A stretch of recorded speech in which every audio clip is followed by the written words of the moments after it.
welcome back. I hope you're all doing really well, and I hope you're in the mood for a childish Greek mythology, because that's what I've got for you today. It's the first of the Percy Jackson series by Rick Riordan. This is The Lightning Thief.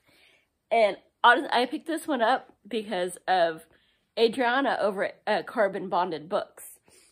She was on a mythology kick, and I love watching her, so she mentioned this, and I happened to stumble across it at my favorite used bookstore, so why not? I picked it up.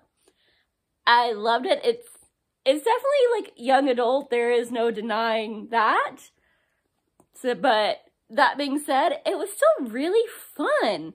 It's not, like, oh my gosh, world-shattering literature, but it's just good old growing pains and magic and adventure and Greek mythology. Because, in case, as you can see, it's now a film. Which, actually, I watched the film before I read the book, so, spoilers.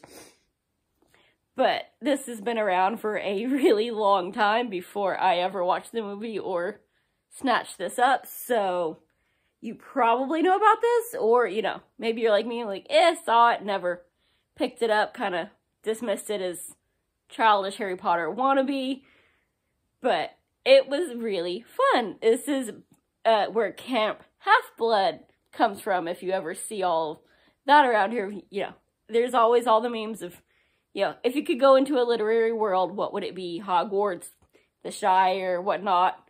Narnia, this is usually thrown in as well, and there's Camp Half-Blood, because pretty much everybody there is half-blood, meaning, or, they are half human, half Greek god. Whereas we call them demigods, they call themselves half-bloods. And so Percy, it's supposed to be a myth, kind of not really known of who his father is, at least as far as he knows, and the people at this camp when he finally gets there, but there are a lot of very obvious signs before he's told. And he is sent on a quest because somebody has stolen Zeus's master lightning bolt. And Percy's dad is getting blamed for it, so they're having a fight.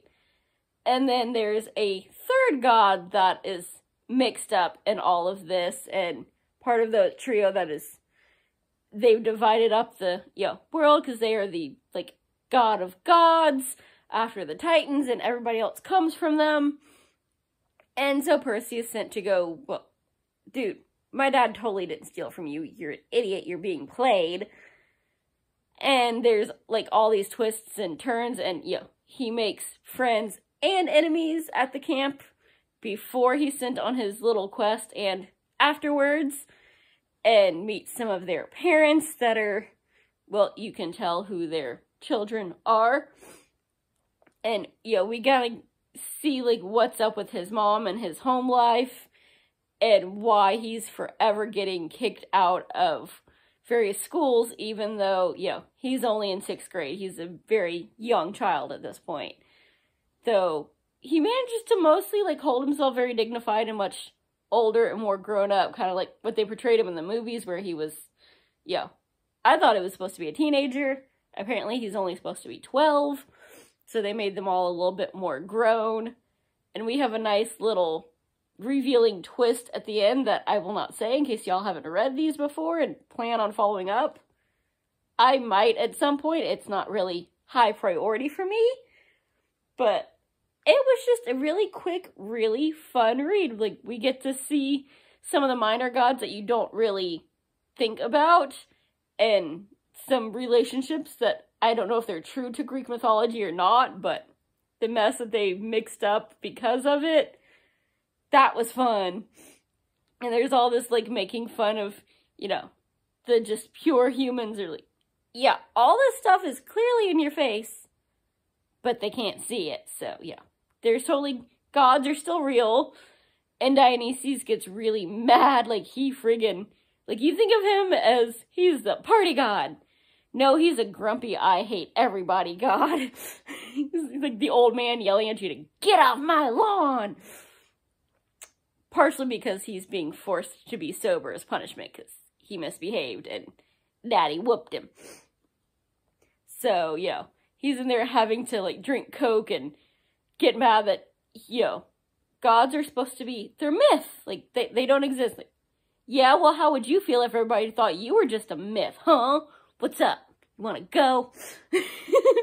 So, yeah, they're real, and they're very touchy that nobody believes in them anymore. That they've been replaced by a new religion. So, yep, it's fun. It's a quick, easy, young adult read, but it's Greek mythology done fairly well.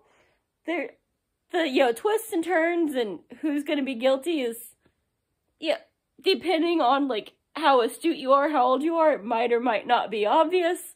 But even still, seeing how it all plays out was quite enjoyable, so thanks for the recommendation. I hope y'all enjoy this as well. And if you haven't, go check out Carbon Bonded Books.